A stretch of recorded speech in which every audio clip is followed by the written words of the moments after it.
getting started. It's the 12 p.m. lunch hour right here on the East Coast. We're here every Monday, Wednesday, and Friday at 12 p.m. Eastern Time, right here at flynubianqueentv.com, flynubianqueentv.com. So as you enter, make sure you hit that notification bell, make sure you subscribe, make sure that you're on our text messaging list. Text the word Queens to 31996. That's Queens with an S to 31996. So we have many things to talk about. These Karens out here are running wild, like, what's a good descriptor? Savages, Neanderthugs, something's going on. I don't know if it's something in the air, something in the water, but y'all tell me what y'all think. We're gonna go over some data that I collected from our audiences across our platforms about these Karens and Susans and Beckys and Haleys and Gertrudes, all right? So we're gonna describe what each one of those are, but we're also gonna look at how peaceful protesters are facing a lot of hatred, a lot of violence and resistance around the country. And there's some other things that are coming out of the White House from the racist in chief, 45 or 44, the Antichrist, Donald J. Trump. All right, so we have many, many things to talk about as you're coming into the Lioness Den. You already know what to do. Give me a B1 salute. Also, let me know what city you're coming in from. All right, so let's just get right down to it. One of the things that disturbed me this week is learning about multiple restaurants who were discriminating against Black customers or potential customers. Listen, y'all, they don't want us in their establishments. We should be buying Black and supporting Black-owned businesses anyway. Now, should we have the freedom to walk into any establishment and get the same level of customer service and stuff as everyone else? Yes, absolutely. Is that reality within an anti-Black race war? Absolutely not, right? So let's be mindful of that. One thing I do want to say is, you know, my heart goes out to folks who are humiliated, denigrated, and disrespected in these establishments, but that should just be more motivation for us to spend our own Black dollars within our own community. So if you saw our broadcast on Wednesday, after the Lioness Den, you know, we were right here at 12 p.m. Eastern Time at flynubianqueentv.com, and then later on in the day, we went over to our Facebook page at flynubianqueen.com on Facebook, and we did a broadcast from the Fish Market. The Fish Market is a white-owned restaurant, actually, a white-owned seafood restaurant in Prince George's County, Maryland.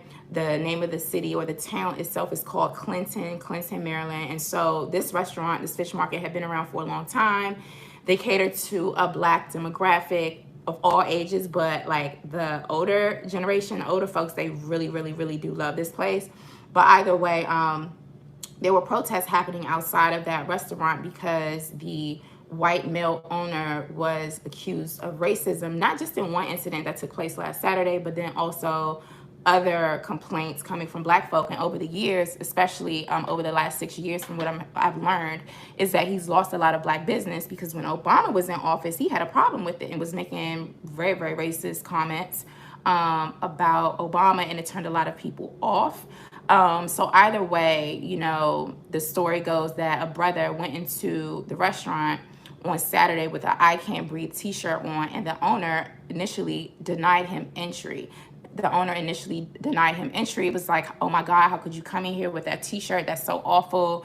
And he tried to, well, according to my analysis of the situation, it seems like that owner tried to cause conflict with a Black customer who wanted to come in and spend his money there because he had on an I Can't Breathe t-shirt, but the owner spun the story like that's a horrible statement to make. We don't support that here in terms of I Can't Breathe, like you're making fun of George Floyd kind of thing, which I'm sure the owner knew that wasn't the case. So the brother explained it to him like, no, I wasn't, you know, making fun of it. I'm wearing it in solidarity for, you know, our brother, you know, who died at the hands of law enforcement, and that, you know, he needs justice. Like those cops need to be charged, et cetera, et cetera. And this is speaking out against like police brutality. I'm sure the white owner knew that because nobody knows like how racism and white supremacy works more than white folk. But either way, the brother was eventually let into the restaurant. The owner said that he would comp his food and that like he wouldn't charge him for whatever his order was, but he overheard the owner He allegedly overheard the owner tell someone else in the restaurant, I wish I could smack the guy or punch the guy in the face with the yellow shirt on. I was referring to that brother because he was the only one in there with a yellow shirt. So That video went viral. The conflict of that went viral on social media. A bunch of black folks showed up at the fish market in Clinton, Maryland on Saturday. There was so much commotion with protesters on the same damn day that they closed the store, right? They had to close early. And then there were a lot of protesters out there on Sunday, and then definitely Monday. Sorry, and yeah, I was there on Monday. I wasn't there on Wednesday. Today is Wednesday. See, when you work for yourself, your days get mixed up sometimes. But either way, so that's what happened. And there were a lot of older people out there who were saying like how that guy, Rick, the owner of the fish market, made his fortune, amassed a fortune off of black dollars, right? So we need to make sure we're spending our money within our own community. Also, there was a little black boy who was denied entry into a restaurant. I think a similar restaurant, probably seafood, because that's what they eat, you know, in this area. A seafood restaurant in Baltimore, and a little white boy who was dressed similarly to the black boy with a t-shirt on or whatever, athletic gear, allegedly was let into the store, but, you know, the black boy was denied entry. And so the mother, you know, confronted the store owner. And so there have been protests out there as well. So the moral of this story is we need to build our own, support our own, buy from our own. And you know what? Dr. Claude Anderson warned us about this. He told black folk, we eat seafood. I don't eat seafood anymore, but I used to tear up some seafood. We eat seafood probably more than anyone else in this country. We should be dominating. We should, you know, be in control of the seafood industry, from the fishing to the packing, the distribution, and all of that. Like, you know, creating fish farms or going out deep sea fishing. We should be doing that. And, you know, Dr. Anderson spent a lot of money and resources and energy into getting into the seafood and the seafood business. So I just wanted to say that, you know, everything that the elders say, they tell us to do, industries to get into, where to put our money and things like that. And we haven't listened over the years. Now it's 2020 and look where we at now. We dependent on every other group of people to supply our basic needs for the most part. I'm going to pause right there. I want to thank you for coming into the Lioness Den. Make sure you hit that like button. Make sure you hit that notification bell and subscribe to our channel, please. Subscribe to our channel, excuse me. Also, make sure you go over to shopfnq.com. That's shopfnq.com. I got this mug from there, and I also got this t-shirt from there which says melanin is a superpower. Melanin is a superpower, because we're going to talk about some folk who don't really have any melanin acting a damn fool out here in these streets. Y'all. All right, so let's talk about it. One thing I want to talk about is the St. Louis. No, we're going to get there later.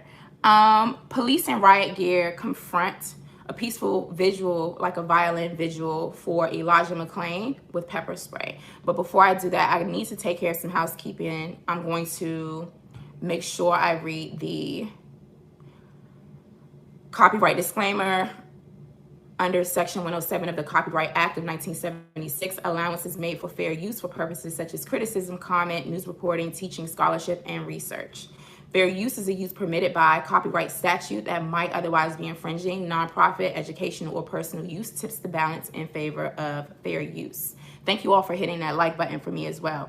All right, let's do it. So last week, I talked about a young black male who was killed by police. His name is Elijah McClain. Elijah McClain was killed in August of 2019.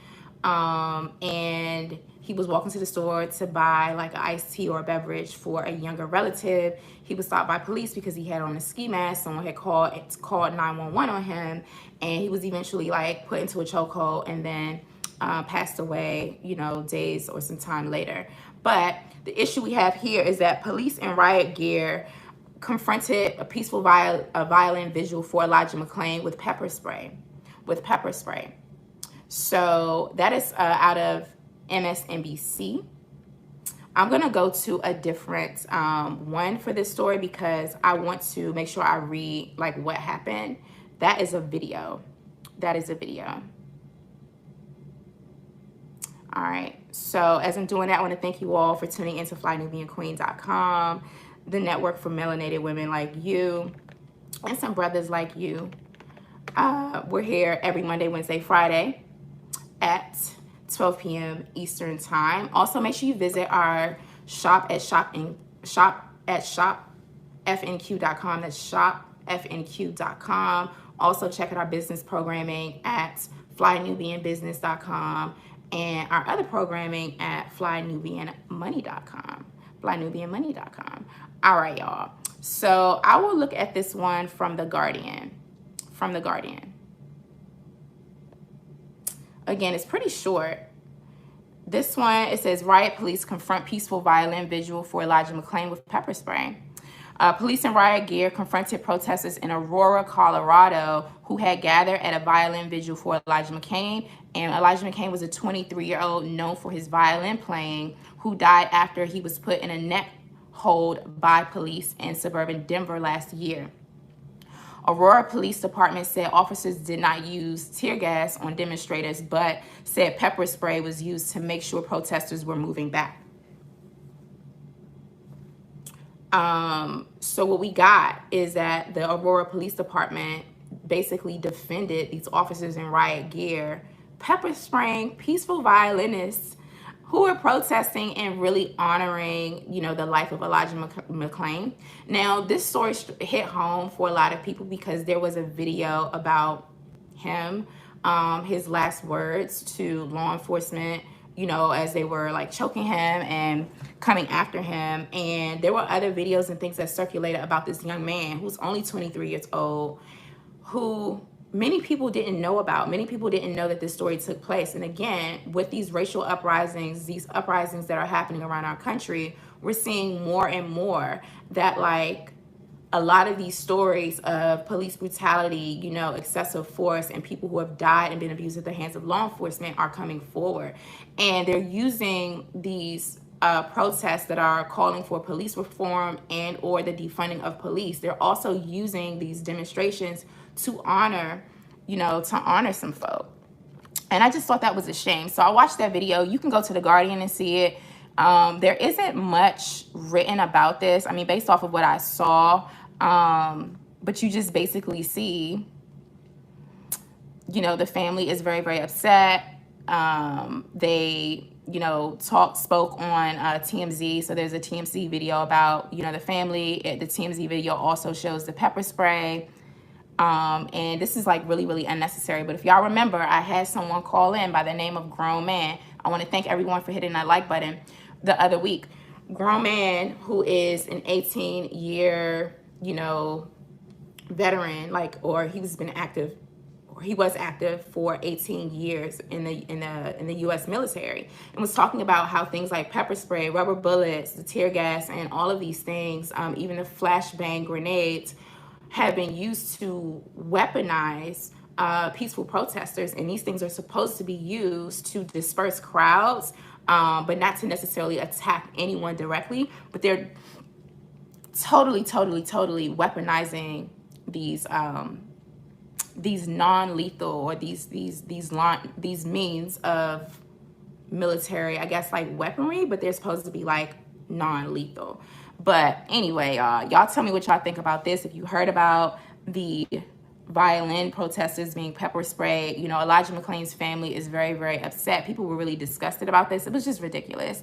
And they did that on purpose. Like, I don't think that these officers who go out there in riot gear are acting on their own volition. I'm sure they're getting, I assume that they're getting calls to do this, you know, and being told, or instructions to be brutal with peaceful protesters and to intimidate them. So I thought that was kind of crazy. Another thing that I saw out of Apple News today, I'm gonna pull that up right quick, and I want to thank you all for hitting that like button and hitting that share button. We saw a headline about the Seattle chop zone. This is out of USA Today. It says Seattle police are clearing the chop zone and making arrests after the mayor orders protesters to leave. All right, it says police in Seattle converged on the city's protest zone early Wednesday, making arrests and sweeping through streets that demonstrators had occupied for weeks to protest police brutality and systematic racism. Mayor Jenny Durkin issued an executive order for protesters to vacate the area, and police said they were in the area Wednesday to enforce the order. The decision to clear the area, first known as the Capitol Hill Autonomous Zone, or CHAZ, C-H-A-Z, or CHAZ, then the Capitol Hill Occupied Protest, or CHOP. All right, so first it was called the CHAZ, which stands for the Capitol Hill and Autonomous Zone, right? CHAZ, C-H-A-Z. And then Capitol Hill Occupied Protest, which is CHOP, the CHOP zone. Capitol Hill Occupied Protest, or CHOP, C-H-O-P. So they have like two names for this area. Comes after a string of violence in the area, or that's what's being reported.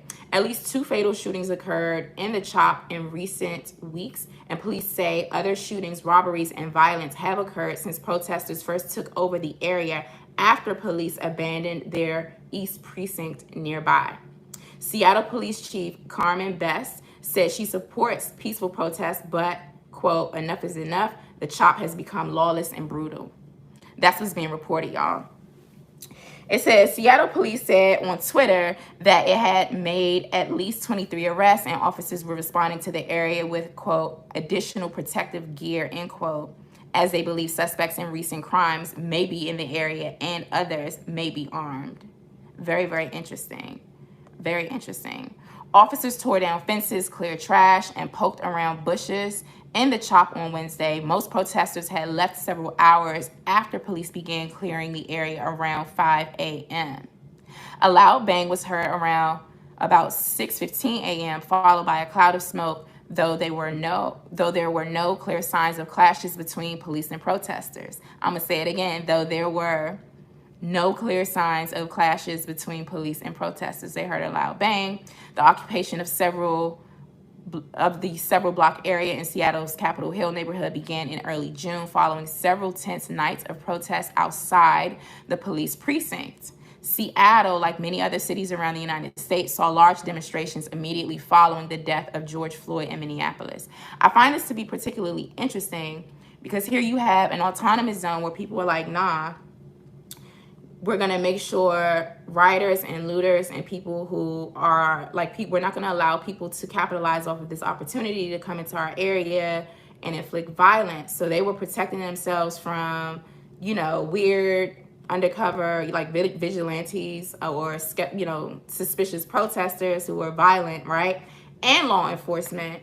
And so it seems that the mayor has come down hard on them. I mean, we've been following what things that have come out of the CHAZ zone. Then they renamed it the CHOP zone. I wonder who did that. But we've been following that for the past few weeks. So I want to see where this is going to go. Are the people really going to, you know, give up this area, which has been a home base in Seattle, Washington of protests? I don't know. I'm going to see what y'all are saying, though. I want to welcome you into the Lioness Den. Lioness Crowned here, your revolutionary, unapologetically African Black host, right here at FlyNubianQueen.com, the network for melanated women and some men like you. Like you. All right. So y'all are saying, I got some B1s in the house. See y'all, B1. I see my brother Michael is in the house. He said Chaz. Okay. Hey, Nat Turner, I hear you. I hear you, Nat Turner. B1 Michael Freeman. I hear you, Nat Turner. Somebody said don't vote Democrat. Okay, I don't know. What does that have to do with this? It might be related to this, but I want to know what you mean by that. Just say more. Just say more. Somebody said damn the Democrats. Somebody said, why aren't the cops being punished? Yeah, that's what I want to know. Why aren't the cops being punished? Those cops who pepper sprayed peaceful protesters at the Elijah McClain vigil, they were playing the violin, y'all. They were playing the violin. And I would imagine that to be like a really, really heartfelt and somber moment to play violin at a vigil for someone who lost their life, our brother Elijah McClain, right? So you're already taking, it just seemed like, you know, law enforcement possibly used that as an opportunity to inflict fear, to instill fear and intimidation into the protest, but also to send a message. When they do things like this, y'all, they know that it's going to cause backlash. They know it's going to cause people to be upset and people to react to it. They know that it's going to make national news headlines, and it sends a clear message of like, hey, we are in control here. We got this area on lock. We are in control here, and y'all better fall back. And it also sends a message to other police departments and people in law enforcement to make sure that they get protesters around the country to fall back. Like, this is what we're doing over here. We are being petty and just mean for no reason. So we just gonna pepper spray these people playing a violin, because, you know, it's all about white supremacy and white power.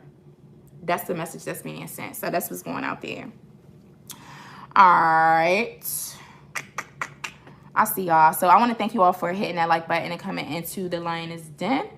All right, y'all. We're going to get down to business because I have a whole bunch of things to do today. Oh, we see some people who mad in the chat. Shout out to our moderator, Duel, who's handling the business in there. Duel is handling the business. All right, here we go. Did y'all see Karen and Brad? Did y'all see Karen and Brad? Brad had a damn AR-15 and Karen had some little pistol. They brandished peaceful protesters in St. Louis. And they're attorneys. St. Louis, the protesters were doing their thing, beating drums, protesting, having a little parade thing, you know, to defund the police and in response to anti-Black racism and this anti-Black war that we're in. And these two Neanderthugs came out their house brandishing guns. And so now they are being investigated. This article comes out of The Hill, St. Louis, thehill.com, and the story is out of St. Louis. I want y'all to let me know what y'all think. Let me know what y'all think. Yes, Renee, I saw that. Renee said several times they could have shot each other. There was so many, like, you can see the still images from Karen and Brad acting a damn fool with their weapons, but they all nervous and frantic or just, you know, strung out on, I'm going to say, suspected white supremacist adrenaline. And they were pointing the guns the wrong way and talking to each other and just like out of damn control. Dr. Reese says a zero muzzle control. Oh, I see somebody say rest in peace, Darren Seals. Somebody said DC Red said they were scared of the mob. What mob? What mob are you talking about, DC Reds? What mob are you talking about? Because I just saw peaceful protesters going down the street with signs and beating drums. You know what I'm saying? That's what I saw. So what mob are you talking about? I want to know. Y'all let me know what you think. I'm going to read this coming out.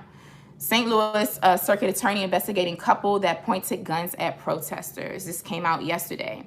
The St. Louis city prosecutor is investigating a married couple who brandished weapons at Black Lives Matter protesters on Sunday as they marched towards Mayor Lyda Creason's house. She's a Democrat. Quote, I am alarmed at the events that happened over the weekend where peaceful protesters were met by guns and a violent assault. We must protect the right to peacefully protest, and any attempt to chill it through intimidation or threat of deadly force will not be tolerated, Circuit Attorney Kim Gardner said in a statement on Monday. She added, quote, my office is currently working with the police to investigate these events. Make no mistake, we will not tolerate the use of force against those exercising their First Amendment rights and will use the full power of Missouri law to hold people accountable. Okay, it sounds good. I want to see what you're going to do. What you going to do? So that was from the circuit attorney out of the circuit attorney Kim Gardner, all right, out of St. Louis. That's what she said on June 20th. So that statement went out. It also went out via Twitter. All right, now the article also says, and before I continue on with the article, I want to thank you all for hitting that like button and coming into the Lioness Den today. This is going to be a really short broadcast. Duel says, I believe in the Second Amendment. I believe in the Second Amendment too. Don't get me started on that. A lot of liberals and progressives have convinced black people especially that guns are bad and that we don't need to bear arms. That's a damn lie. That's a whole lie.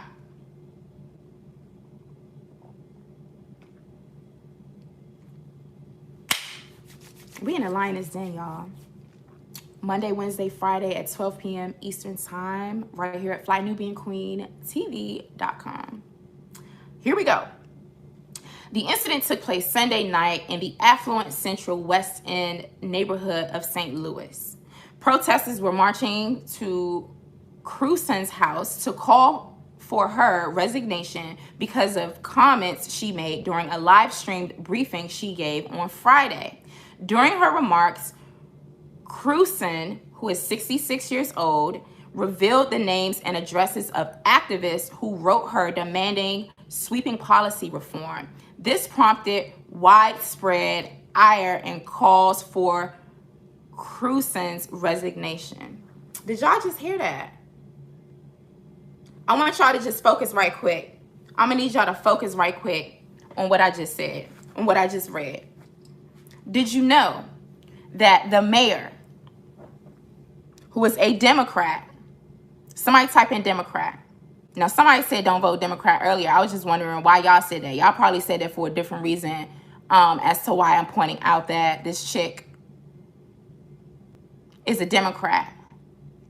I'm going to read it one more again, but y'all type in Democrat. Listen to this, y'all. Listen.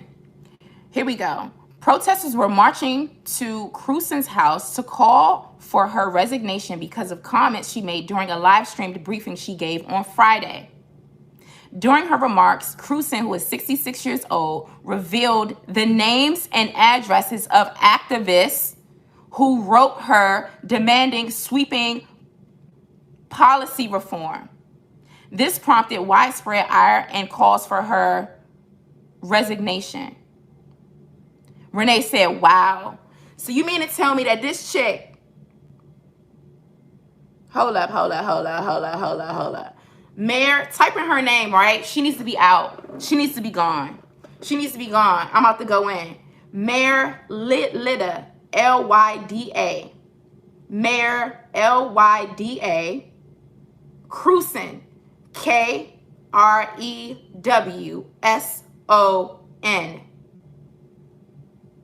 Democrat. Mayor Lyda, L-Y-D-A. Crewson. Okay? The city of St. Louis. St. Louis. The hell is going on around here? Yo, she literally did a live stream on Friday and called out the names and addresses of people who wrote her advocating for sweeping policy reform as it pertains to the police. No, Crewson is K-R-E-W-S-O-N, not you. K-R-E-W-S-O-N. Nat Turner said, Connie must go home. No, BLM is not B1. You're right, Duel. Yo, this is crazy. Could you imagine? Listen, and I'm like, what the hell? Because you know what? I send letters, advocate, you know what I'm saying? That's a part of also exercising your First Amendment rights, like freedom of speech, advocating, and, you know, protesting or advocacy.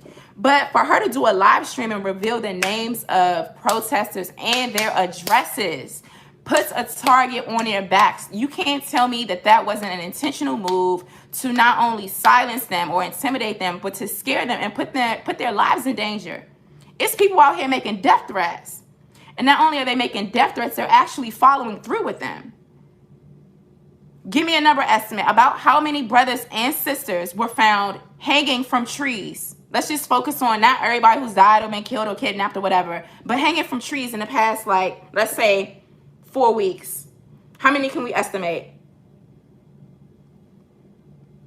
I saw a damn video out of Richmond the other day where some European Neanderthugs, it's been reported that they were in the KKK or are active members in the Ku Klux Klan in Richmond, Virginia, were planning to kidnap black people by pretending to be police officers, impersonating police officers, Fake pulling over black people and trying to get them into their car. You know what I'm saying? Come to find out they weren't even damn police officers. They KKK. They got detained by, well, arrested, detained, or whatever, cuffed by police, but they let one of them go. He drove off. And shout out to the brother and sister, or brothers and sisters who videotaped that and put it out on social media. That was in Richmond, Virginia. That was in Richmond, Virginia. Thank you so much for your kind contribution to Fly Nubian Queen Media. Person Kid 21, you said appreciate your work, beautiful. Thank you so much. I really appreciate that. And we are grateful for you investing in us, you know, the new voices of Black media. We are here delivering hot fire content on Facebook, also on our YouTube page. You can also find Fly Nubian Queen over there on iTunes. We thank you. Every contribution, every donation goes to supporting Black women who are delivering this content, investing in Black media, because we have to rewrite the narrative and tell the narrative from our own perspective. We got to do this. So listen, y'all, this prompted, back to the article in the Hill, this prompted widespread ire and calls for Crusen's resignation. That mayor got to go, y'all. She got to go.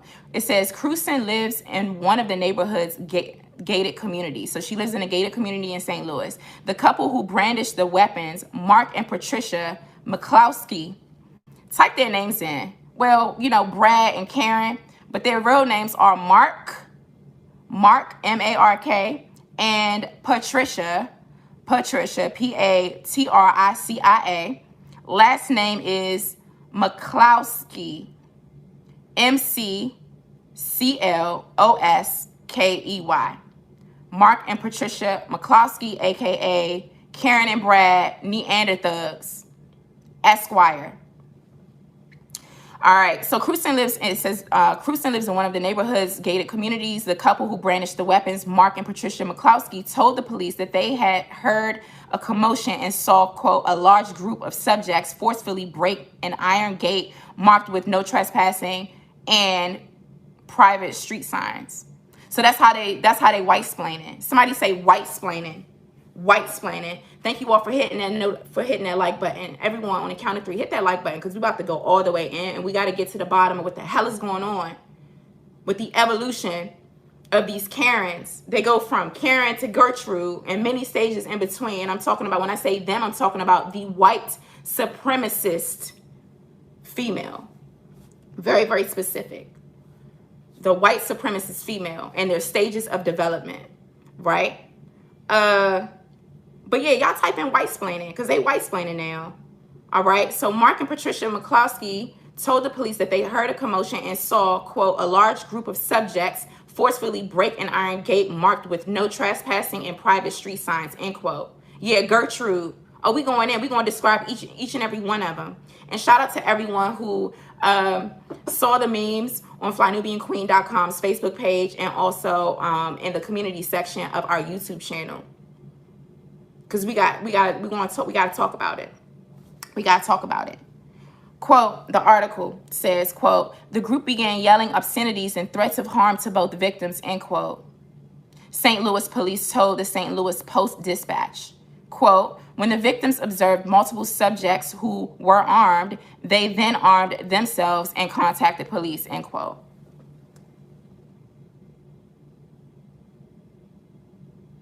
I call BS on that, but I'm going to keep reading. The McClain, both personal injury lawyers, live in a mansion that has been valued at more than $1 million. Albert Watkins, the couple's counsel, told the paper that McClain felt threatened by a pair of bad actors who started to insult them, adding that they, quote, acted lawfully by brandishing weapons on the protesters. Renee said, all they do is lie. Sis, you took the words right out my mouth.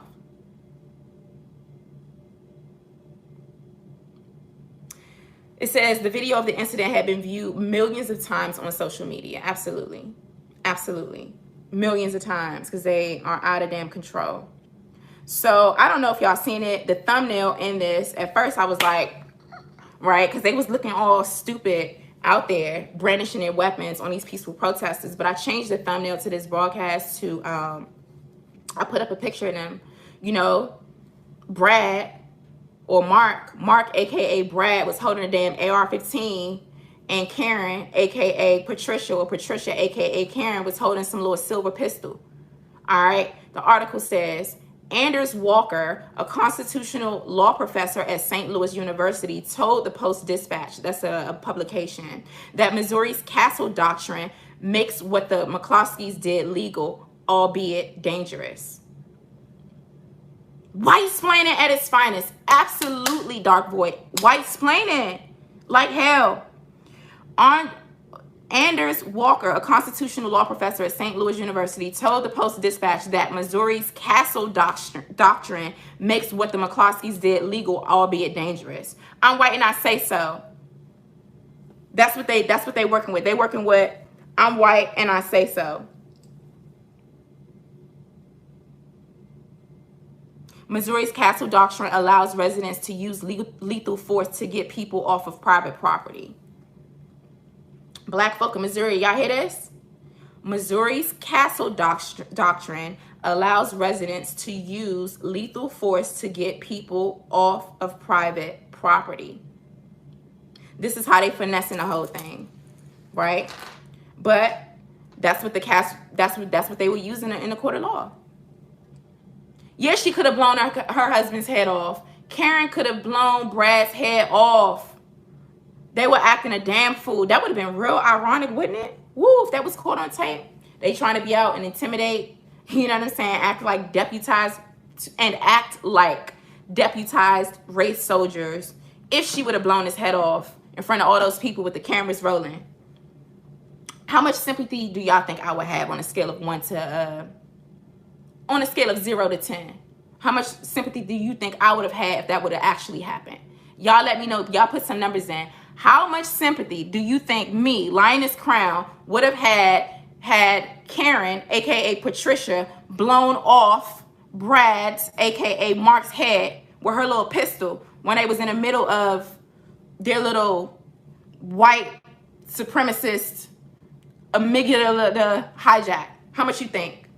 Michael Freeman says 0. Kalia says 0. Y'all keep typing. Y'all type those numbers in. I'm going to tell y'all the number while I go to commercial break. Make sure you visit our shop at shopfnq.com. At shopfnq.com. Because I love this mug. And I'm drinking something out of it that I'm really not supposed to. But I'm drinking it anyway because I like coffee. I think Renee might be right. Some people said 0, 0, 0.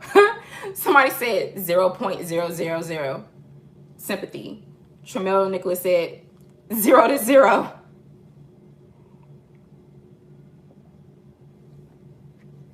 Y'all funny.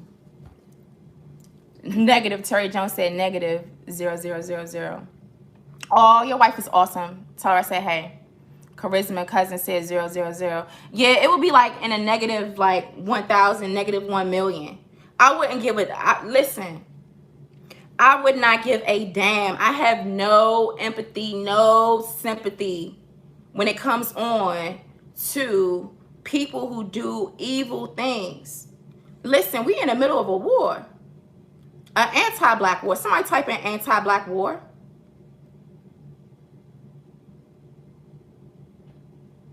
We are in the middle of an anti-black war. So if that would have taken place, I'd have been like, oh.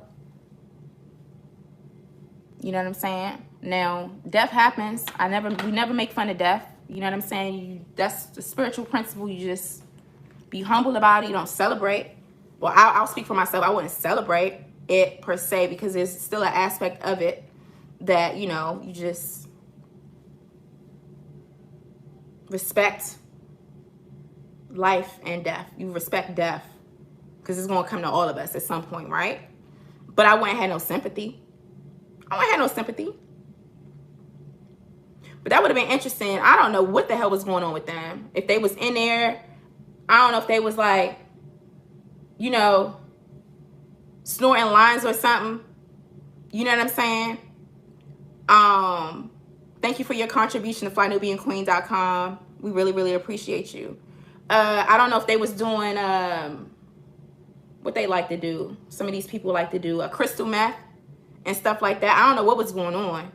But they damn came out there jumpy and crazy as hell. So I personally don't believe Trumel. Nicholas, thank you so much for your kind contribution to flynubianqueen.com. We really, really do appreciate you. May you be blessed, and everyone who's given and contributing to our platform, may you be blessed for your contributions.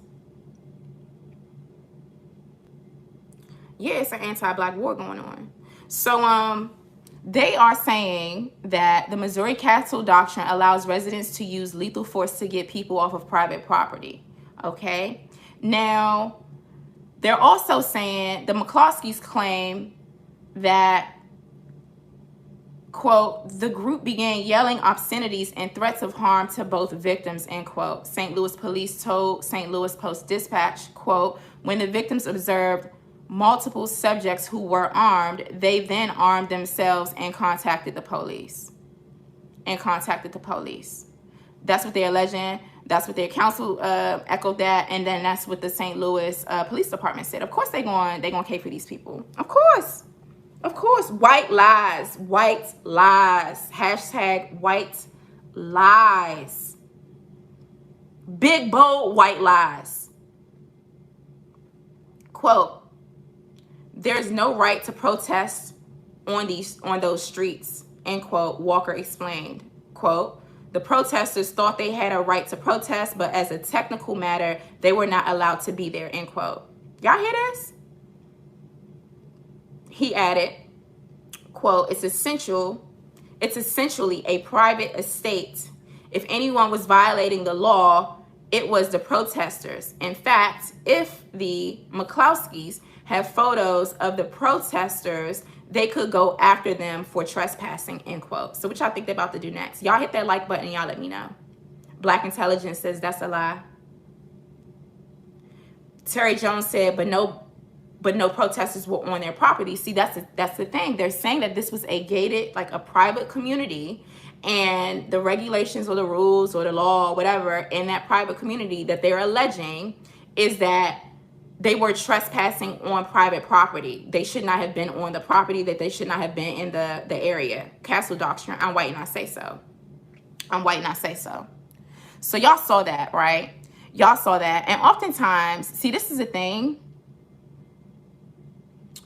5 hours ago, something came out of the Washington Post. The headline is St. Louis lawyer who waved gun at protesters says he was a victim of a mob. You see how they're spinning it? St. Louis lawyer who waved a gun at protesters says he was a victim of a mob. And Chris Cuomo, you know, the one who be on CNN, he did an interview like with their lawyer or whatever. So y'all can go check that out. But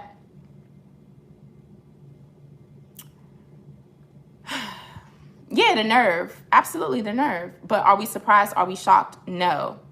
So now what? Now that we know this, now what? You need to know what the laws are in your state, clearly. We need to do this because we want to know exactly what defenses these Neanderthugs and deputized race soldiers and suspected white supremacists will use against you in a court of law. So it seems that like this couple, this Karen and Brad couple, have a lot of support institutionally within the area of St. Louis, right? Seems like they even got the support of the Democratic mayor who leaked, I didn't even say leaked, who intentionally gave out confidential information, gave out the names and addresses of activists who wrote her advocating for sweeping police reform. I've never heard a mayor actually do anything like that before. So Cruson needs to go. Lyda, L-Y-D-A, Cruson, that Democrat in St. Louis, black folk, y'all better, I don't know who voted for her, or if y'all seen her track record, or if the finesse was real good during her campaign or whatever the hell was going on.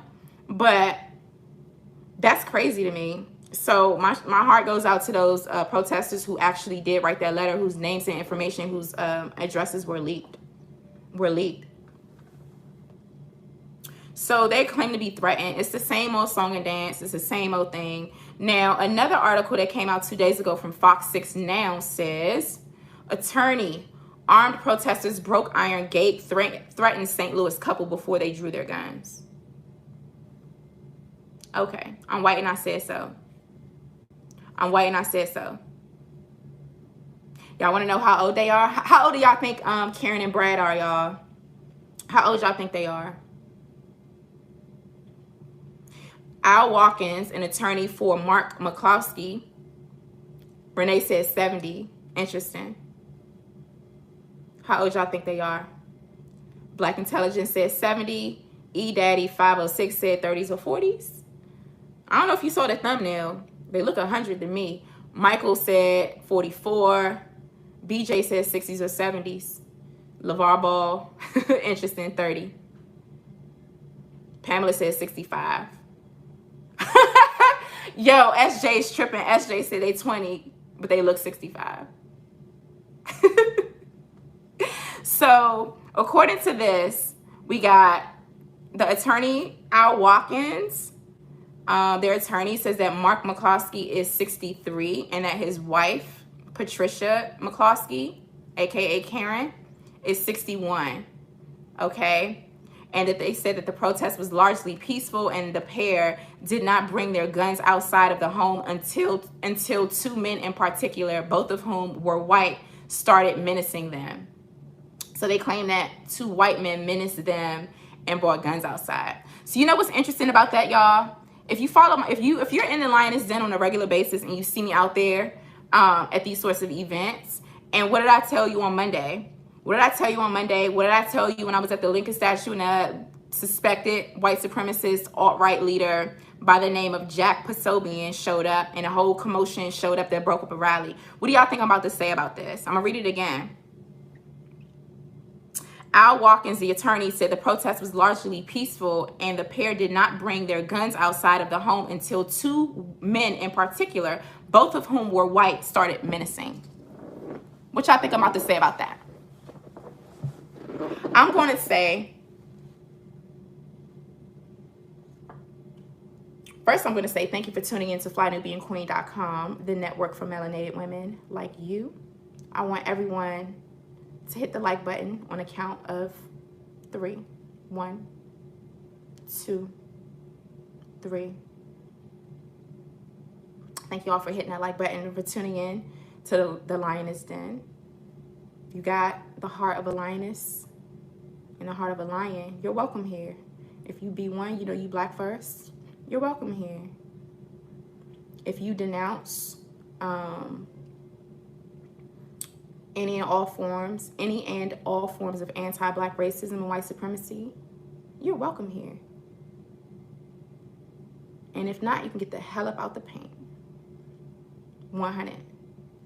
So y'all are typing the comments and it says they're alleging that the protest was largely peaceful and the pair did not bring their guns outside of the home until two men in particular, both of whom were white, started menacing them.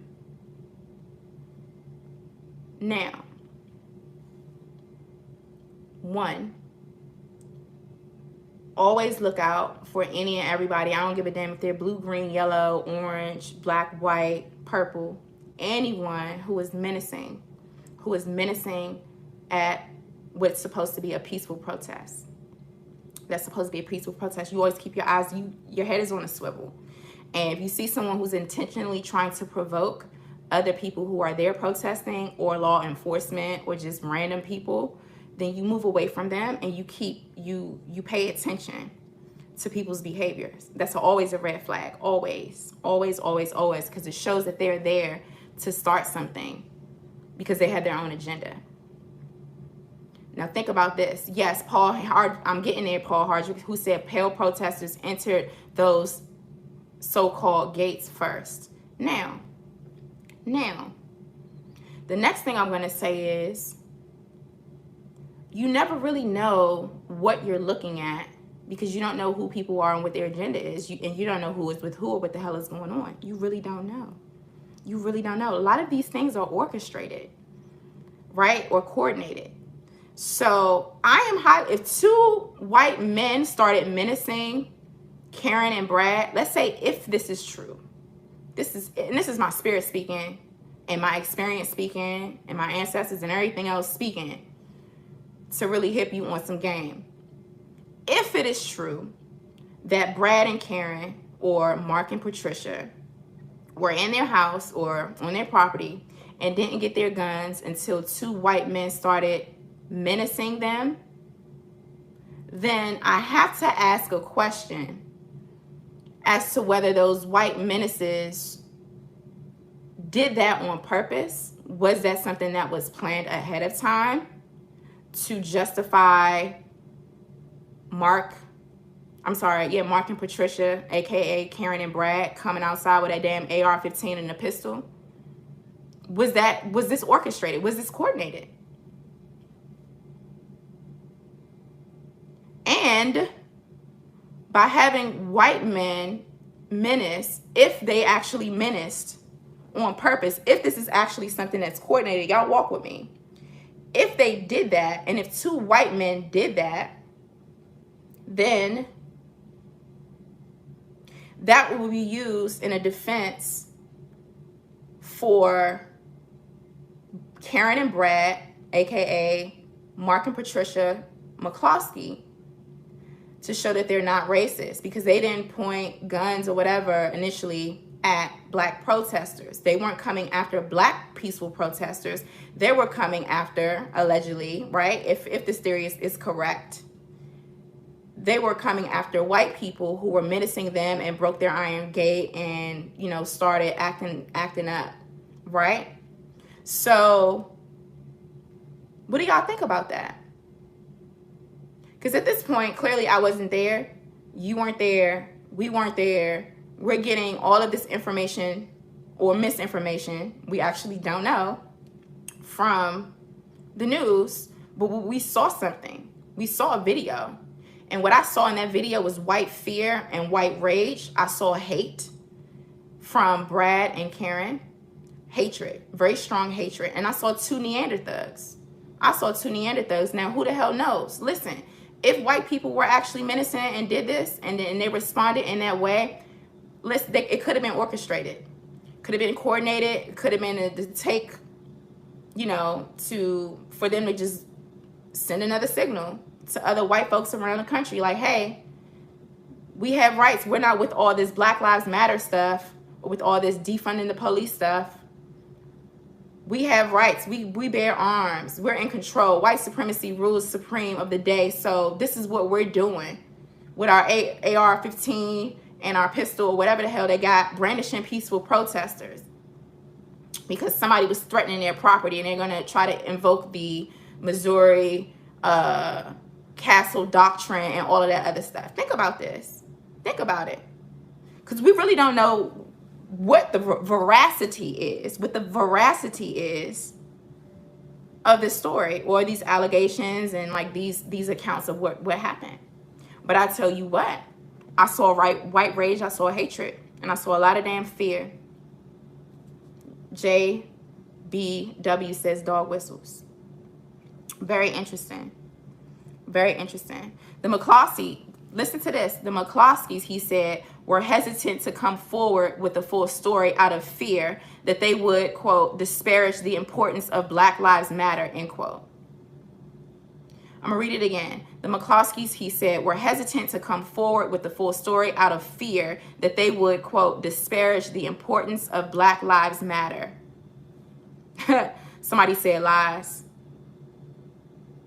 So now that paragraph shows that, like, well, the council is painting a picture of, like, the McClains are so scared to come forward, to tell their truth and to tell their stories because they're the victims here. You know, Brad and Karen are the victims. They're always the victims because white people are so fragile. Oh my God. This happened to them and they just didn't want to come out and share their stories. Shout out to 111 on the clock. They didn't want to share their stories because they didn't want to, quote, disparage the importance of Black Lives Matter because it's so important. It's so important. It's so important to them, y'all. It's so important to them. Quote, at the time, their fear was these people, two in particular, that were marching along with the Black Lives Matter protest participants all peaceful. They were acting in a fashion consistent with the message being given, end quote. Watkins, the lawyer, said. 111, thank you. Shout out for that kind contribution to FlyNubianQueenTV.com. Quote, my clients were not arming themselves against peaceful protesters. They were arming themselves about people with a really bad motive, a motive that runs afoul in the fundamental tenets of our country, end quote.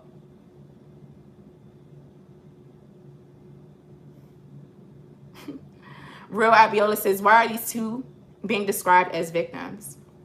Why are they trying to paint themselves as victims? That's a good question. Article goes on to say, after the couple brought guns outside, Watkins said others began threatening them, unaware of the reason behind the couple's interpreted need to arm themselves. Thank you all for hitting the like button and hitting that notification bell and subscribing to FlyNubianQueenTV.com, the network for melanated women and some men like you. Y'all, this is funny. Quote, my clients, though, had to deal with comments that were from two individuals that were perpetrating these acts of violence and not charging, but coming toward them and doing so in a fashion that was threatening, menacing, and in a fashion inconsistent with the Black Lives Matter message. That's what the lawyer said.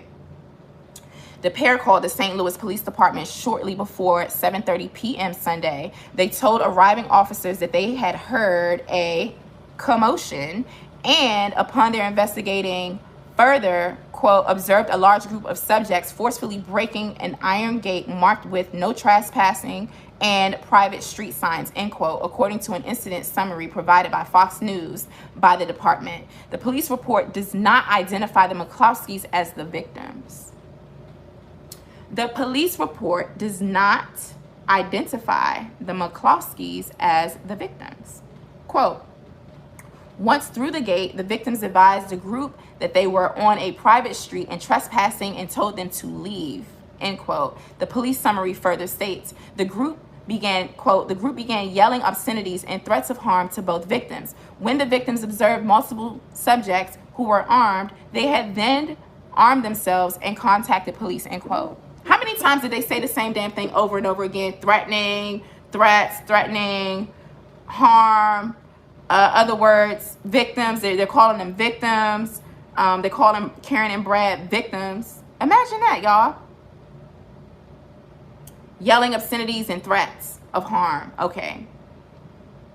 So it says, based on the couple's account, police labeled the incident a case of trespassing and assault by intimidation, according to the incident summary. No other police reports were filed that night, a department spokesperson told Fox News. Mark McCloskey told KMOV-TV that a mob rushed toward the home as the family was having dinner and, quote, put us in fear of our lives, end quote. Quote, this is all private property. There are no public sidewalks or public streets, end quote. McCloskey said, quote, we were told that we would be killed, our home burned, and our dog killed. We were all alone facing an angry mob, end quote. Yo, this is funny. This is hilarious to me, y'all. This is so funny. Watkins said the McCloskeys have each practiced law for more than 30 years and have, quote, their practices have been included on an ongoing basis representing individuals in pursuit of protection of their civil rights. Thank you for your kind contribution to Fly Nubian Queen. I am a god. I'm a god. You said, good job. I need your email. I have an important matter to discuss. Thank you for your contribution to FlyNubianQueen.com. Yeah, I'll respond to that afterwards. But thank you. We appreciate you.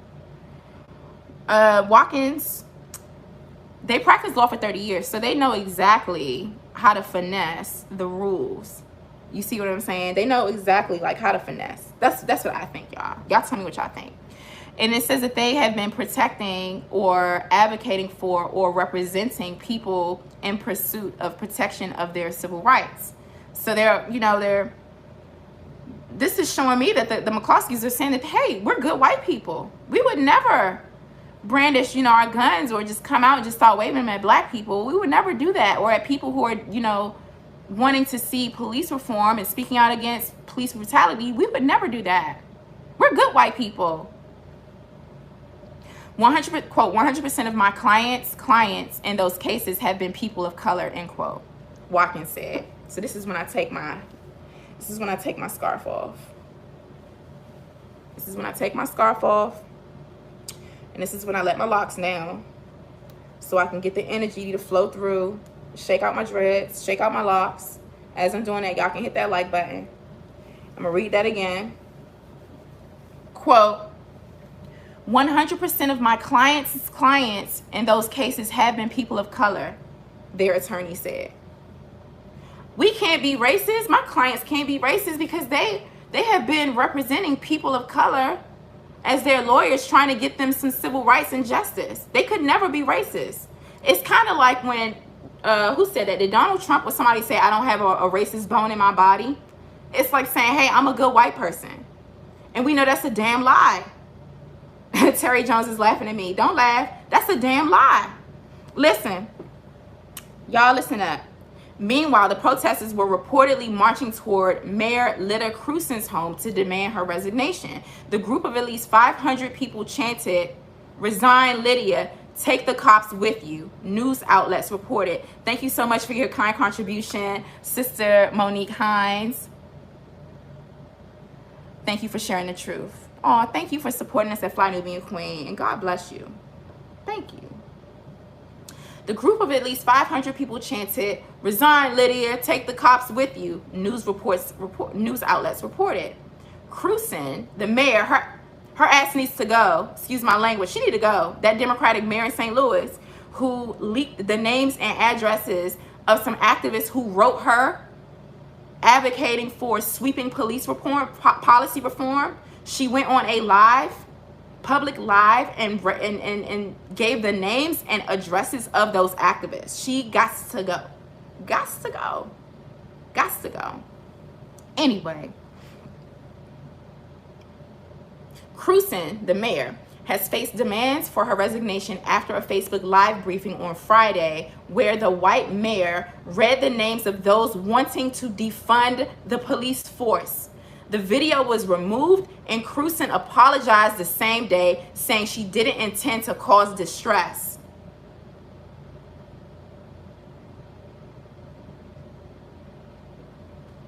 I just held back a curse word, y'all. Give me some fire and some claps for that. The names and letters are considered public records, but Crewson's actions caused a heavy backlash. Protesters nationwide have been pushing to defund the police over the death of George Floyd and other black people at the hands of law enforcement. Floyd, who was handcuffed, died May 25th after a white Minneapolis police officer pressed his knee on Floyd's neck for nearly 8 minutes. And the end of this article, it says that the Associated Press contributed to this report. And this was out of Fox 6 News, fox6now.com. That's where I got this article from. Yeah, she got to go. She got to go. Crewson, that mayor, she got to go. So in this story, in this case, we have two white women. I'm going to call them suspected white supremacists. I'm going to call them Karens. Somebody say, bye, Karen. Bye, Karen. Bye, Susan. Bye. Bye, Karen. Bye, Susan. Peace out. They out of damn control. Now, let's talk about what we want to talk about. The evolution of the white supremacist female. Now, we're hearing a lot of these suspected, I'm being very specific. I'm not saying every single white female. I'm being very specific on the archetype of the white supremacist female. One who has the ideology, who's actively or a suspected white supremacist, who believe that they are superior to black people and all non-white people, who have a tremendous amount of privilege and use it to abuse black people through their anti-black racism.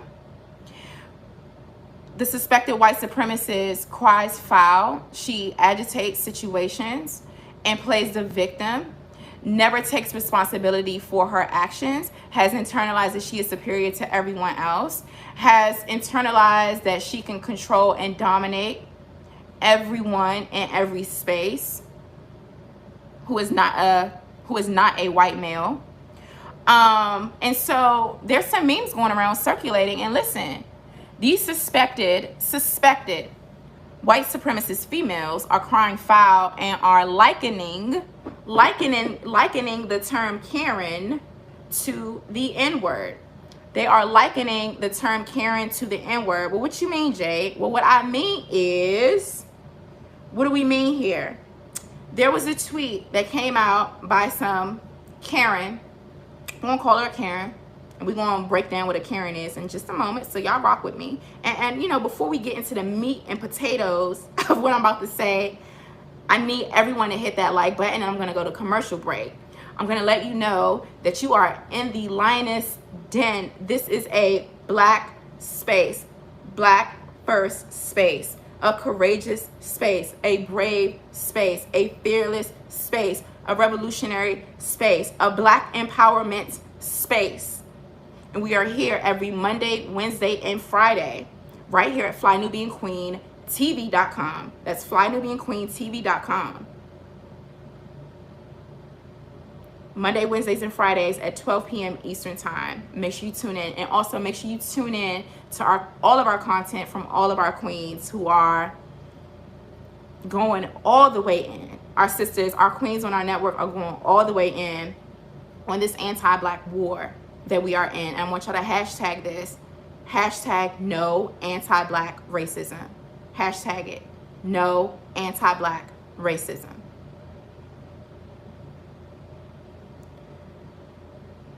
The best, listen. It's all about self-determination. Black liberation, self-determination. Hashtag no anti-black racism. Make sure you visit our programming over at FlyNubianBusiness.com. That's FlyNubianBusiness.com. Also, make sure you visit our shop at shopfnq.com. That's shopfnq.com. This Karen tweeted the other day. Listen to this, y'all. Her name is Emily Swavin. Emily, E-M-I-L-L-Y, Swavin, S-W-A-V-E-N, at Emily Swavin. She said, she retweeted a meme. The meme says, stop saying Karen. Karen is a sexist and racist term equivalent to the N-word for white women. Stop calling a woman Karen is an attempt to get rid of women's rights and to stand up for themselves. Calling a woman Karen, it says, is an attempt to get rid of women's rights to stand up for themselves. And the meme actually says, stop saying Karen. Karen is a sexist and racist term equivalent to the N-word for white women. Y'all laughing already. I ain't even get finished reading what this chick tweeted. I swear, some of these Karens on Twitter need to be muzzled. Muzzled. Muzzled. M-U-Z-Z-L-E-D. Muzzled. I like spelling, y'all. I used to be in the spelling bee back in the day. So when she tweeted this meme that says, dear millennials, stop saying Karen. Karen is a sexist and racist term equivalent to the N-word for white women. Calling a woman Karen is an attempt to get rid of women's right to stand up for themselves. When she retweeted this chick, Emily Swavin, or whatever the hell her name is, this Karen, yes sir, I will. It says stay on top of these. Hashtag no anti-black racism from your expat in Kenya. We appreciate your generous contribution to Fly Nubian Queen Media. Thank you so much, and may you be blessed for your kind contribution. Thank you. Thank you. Yeah, listen, my purpose, my spirit, I was put here to do this. We not gonna stop. Now, the meme itself that I read that this chick retweeted, she tweeted this damn meme. And when she tweeted it, she said, yes, the K word is stronger than the N word, at least currently. Misogyny and patriarchy has been around longer than slavery. Just don't use either, okay?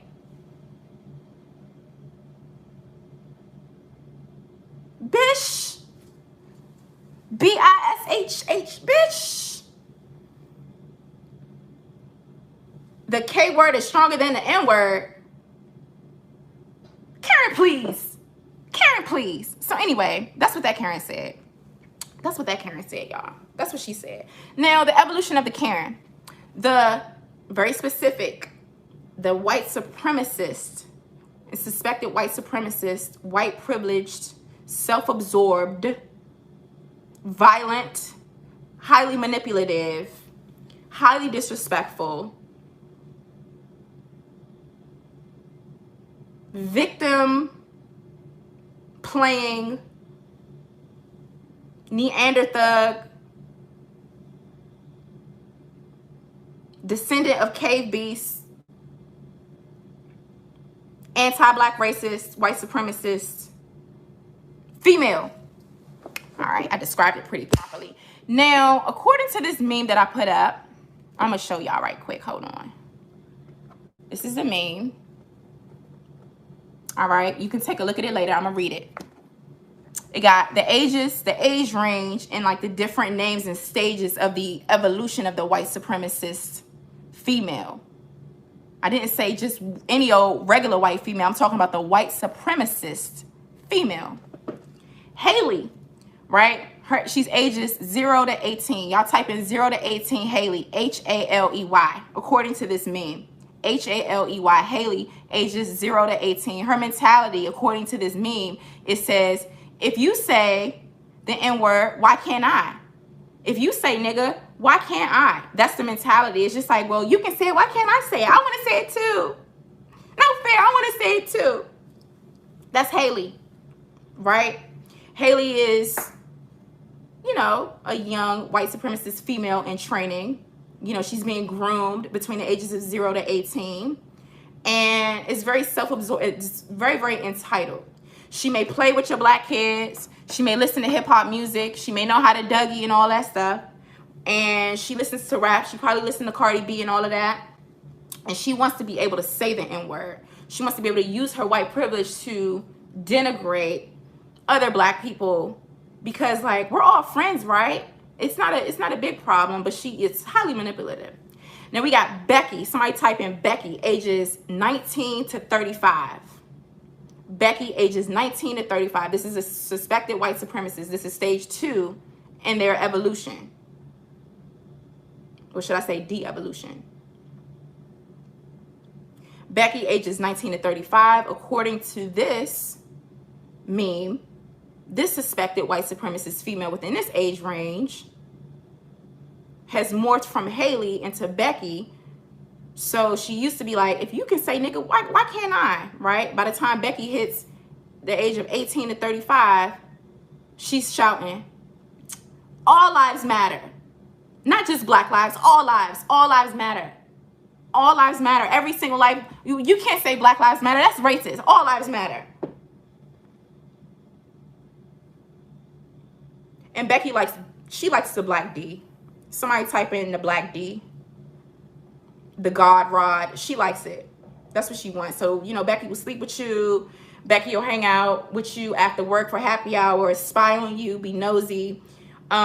She might have black friends, you know, or black, you know, work circles or whatever. And she's the chick, the suspected white supremacist chick between the ages of 19 to 35 who is shouting, all lives matter. All lives matter. Now, Becky then ages really quickly like a prune. Somebody type in prunes. Y'all know what prunes would do to you? I swear, when I was growing up, I don't know why, man. We used to eat good. We never ate fast food or nothing. But, you know, the old folk, they like doing this. They just want to, you know, make sure the insides of your body clean, right? So they used to give us castor oil. Castor oil, y'all. not because you were constipated or sick, but just every month or every once in a while you gotta line up. They warm up my aunt used to, and godmother, she used to warm up the castor oil on the stove. She's from South Carolina, by the way.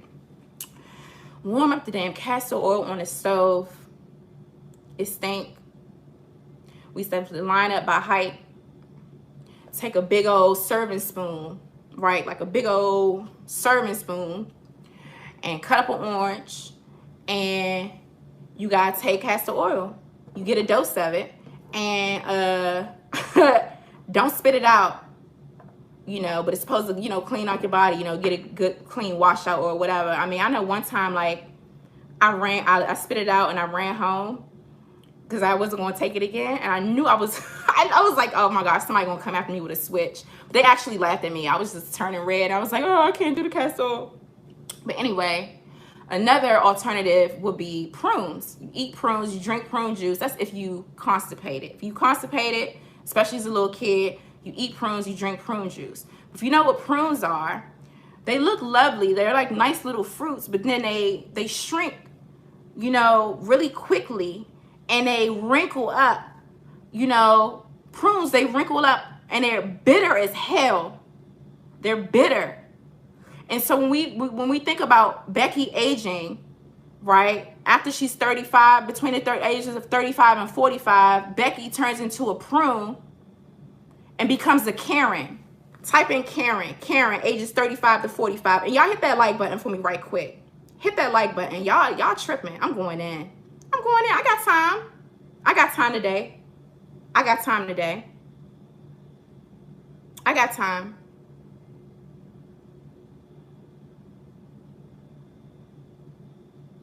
Karen is between the ages of 35 to 45, and her mentality is, I'm calling the cops, with the middle finger. I'm not pointing at y'all, but this is her. This is how she's depicted on this meme. Remember, we're talking about the evolution of the white supremacist female. You know what I'm saying? Now we're at the Karen stage with these damn Karens.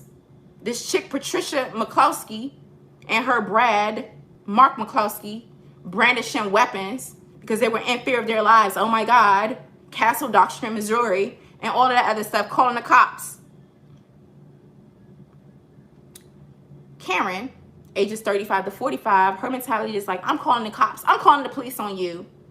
I see a black man walking with a ski mask on. Oh my God. Or he's raising his voice, and there's a black man who's right here, and oh my God, he's hurting me. Karen in a damn Central Park. Remember that the other month?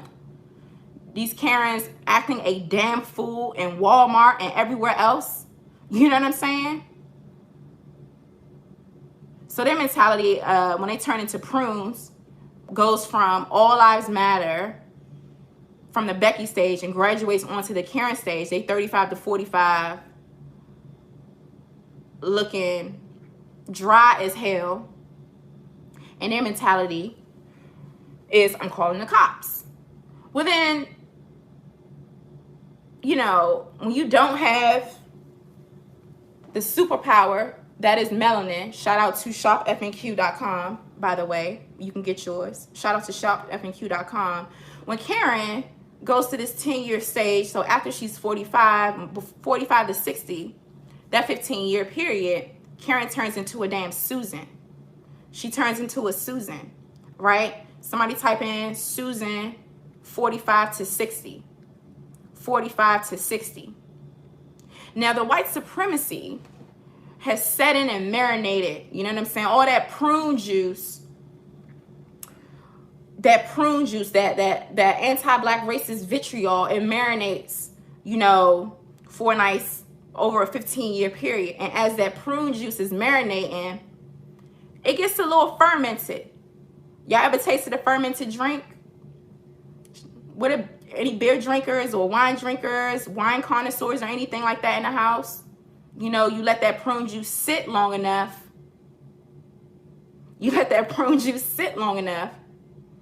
It's going to get fermented, and it's going to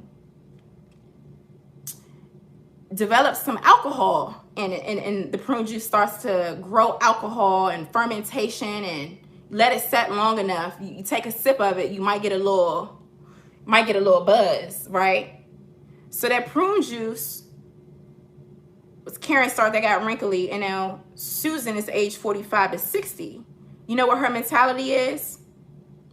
Susan's mentality, she's the one who's going to be like, go back to your country. Go back to your country. Go back to where you came from. Like, you don't belong here. Like, gets very, very territorial and crazy. Go back to your country. That's the mentality of the Susan. When that prune juice starts to ferment and marinate, you know what I mean? She's like, go back to your own country. These are the birther type, old, you know, miserable women with the, she's depicted with the short, like, blonde haircut. You know what I'm saying? Go back to your own country, MAGA. This is my land. This is MAGA country. Go back. You don't belong here. Build the wall. All of that. Susan. Susan is telling people to go back to your own country. This is my space. This is my territory, my country, my land. Go back to your country. You don't belong here. Susan is probably a second generation American, probably came from, let's say maybe she came from Sweden or Russia or one of those Slavic nations in Eastern Europe somewhere. You know, her family done been here for a hot damn minute. Meanwhile, shout out to my FBAs, to my foundational Black Americans in the chat. Let me know who you are. Reveal yourselves, brothers and sisters, kindred spirits who share our ethnic group and lineage in this country. Meanwhile, we been here. Been here. I got papers. Been documentation. We been here for centuries. Centuries. Shout out. I see y'all. I see y'all in the chat. Meanwhile, we've been here for centuries and built this damn country. Most of our ancestors came over from the Middle Passage, torn away from our homeland in Africa, bore through the hell of our, you know, Ma'afa, our African Holocaust through the Middle Passage, making stops along the way in the Caribbean, seasoning plantations, South America, Central America, transatlantic slave trade happening. Meanwhile, our indigenous African ancestors who have been here on this land before the European was even invented or crawled out of, you know, I don't know, they say they came from the Caucasus Mountains. We been here.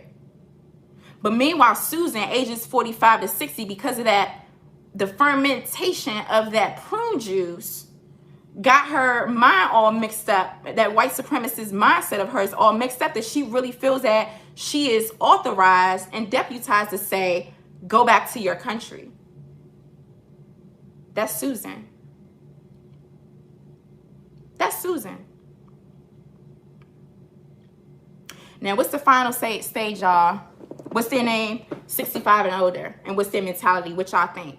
What y'all think? We got one more on this evolution of the white supremacist female.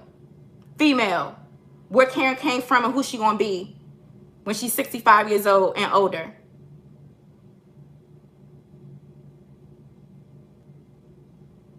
Dark voice said Gertrude. Dark voice said Gertrude. Somebody said Susan's scared. I want to thank everyone for hitting the like button right quick in the Lioness Den.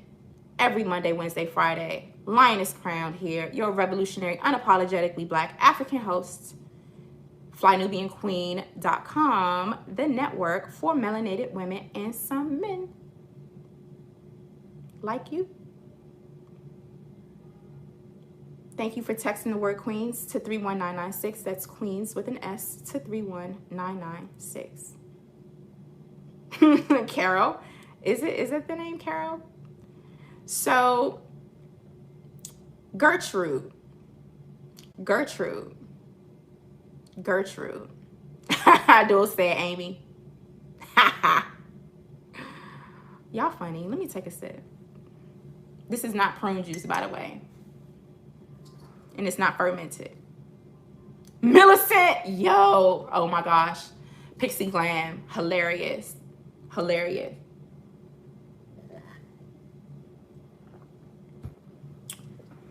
Gertrude. is 65 plus. According to this evolution of the white supremacist female chart, you can find this chart on our page, our Facebook page. Make sure you subscribe to flynubianqueen.com on Facebook. I put up some stuff every once in a while on there, you know, see what y'all talking about.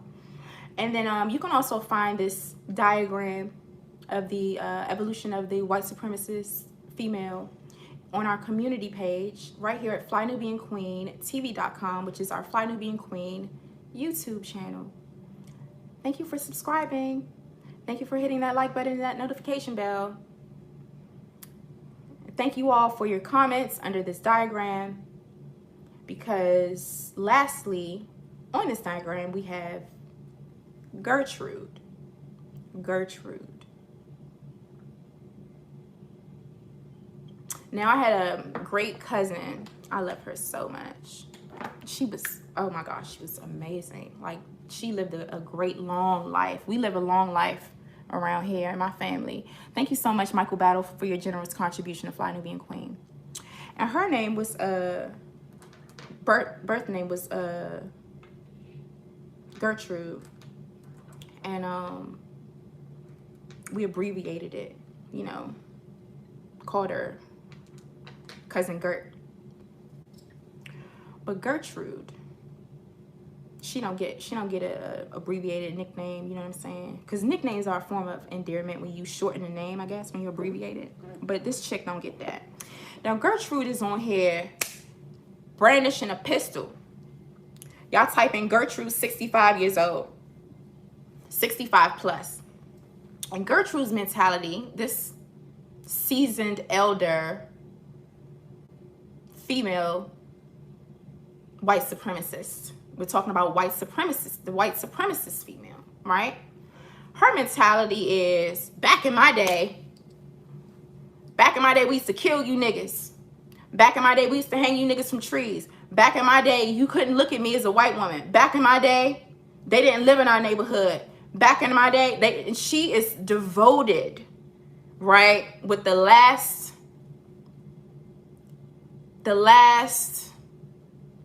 bit of circulating toxic, poisonous prune juice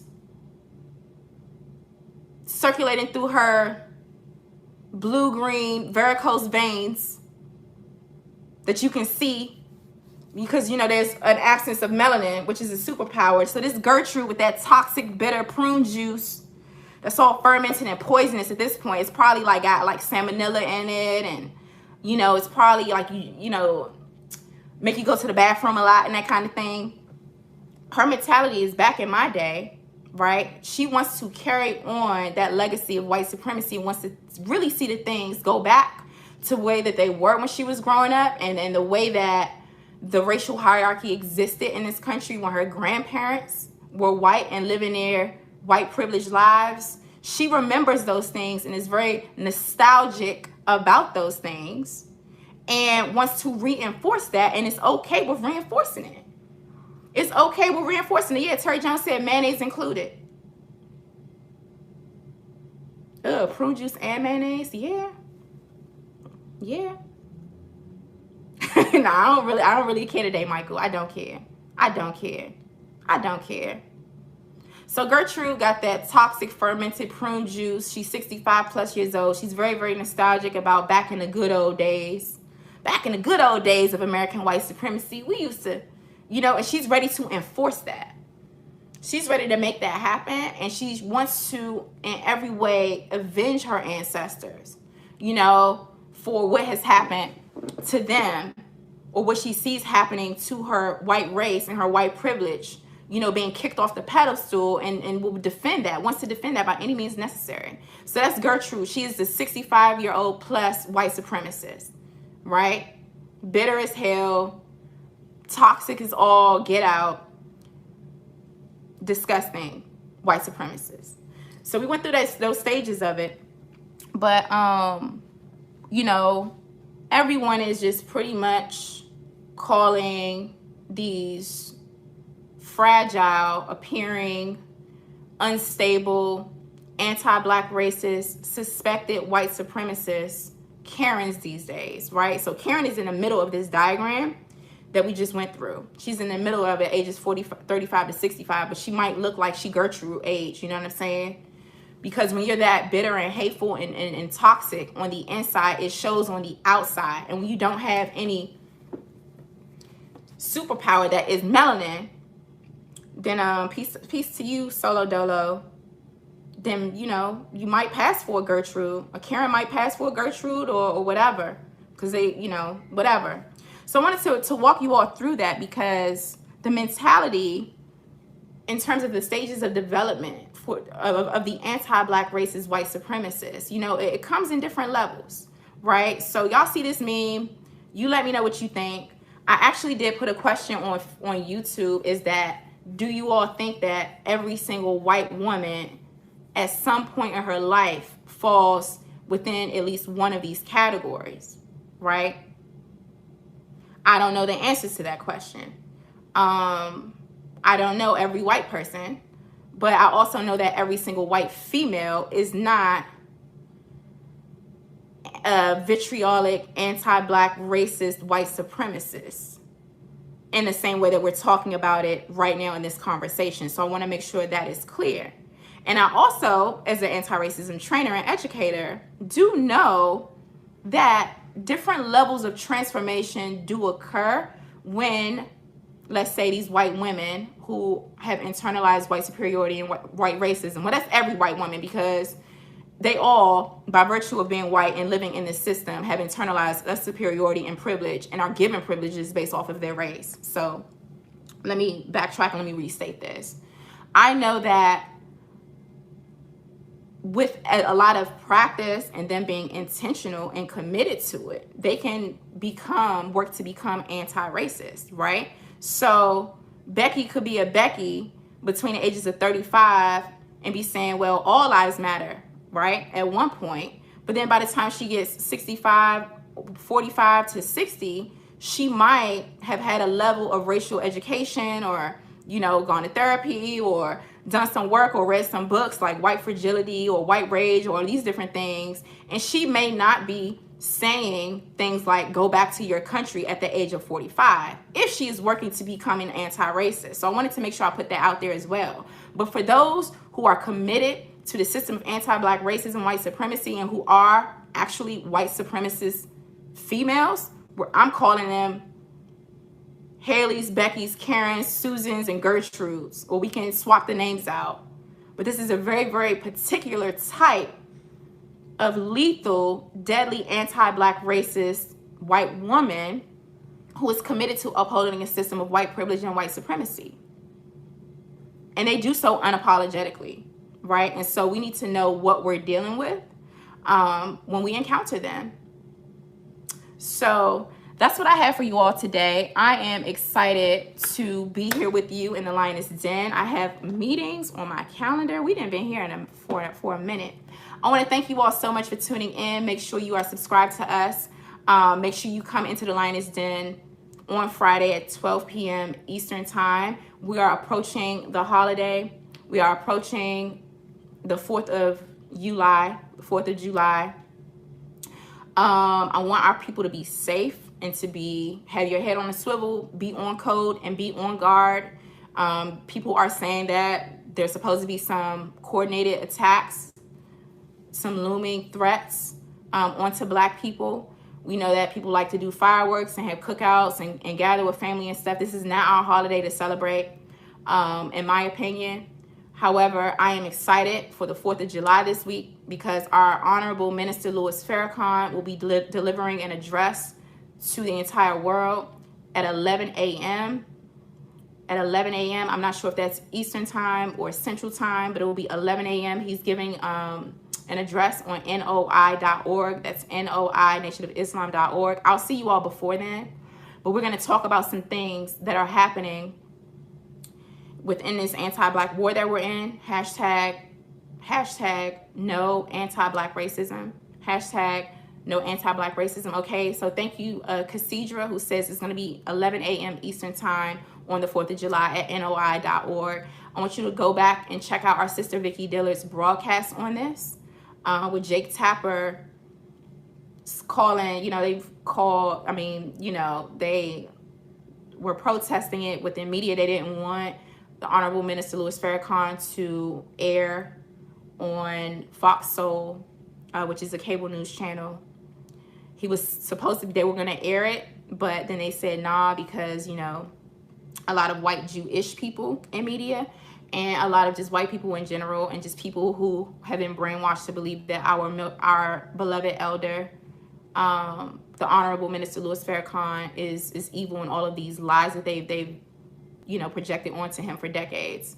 But we know that's not the truth. But either way, a lot of these folks succumbed to that pressure, and he will not be airing on Fox Soul. But listen, when we build our own, we have our own platforms, we do whatever the heck we want to do. So 11 a.m. Eastern Time at NOI.org, Honorable Minister Louis Farrakhan will be giving an address to the world. I am excited for that. And in addition to that, on the 4th of July, I need y'all to be careful this week and this weekend. We're going to talk more about that on Friday, so you do not want to miss our broadcast on Friday. I want to thank everyone who tuned into the Lioness Den today. Your energy and your commitment to Black empowerment does not go unnoticed, and you will be blessed. We are making our ancestors very, very, very proud, and we're doing God's work, and we get to continue doing that work. This broadcast is ending, but so is global racism and white supremacy. We will and we must trample this beast through fortitude, preparedness, and collectivism. And always remember that they sold us. They stole us. They sold us, so they owe us. Until next time, family, peace and Black power.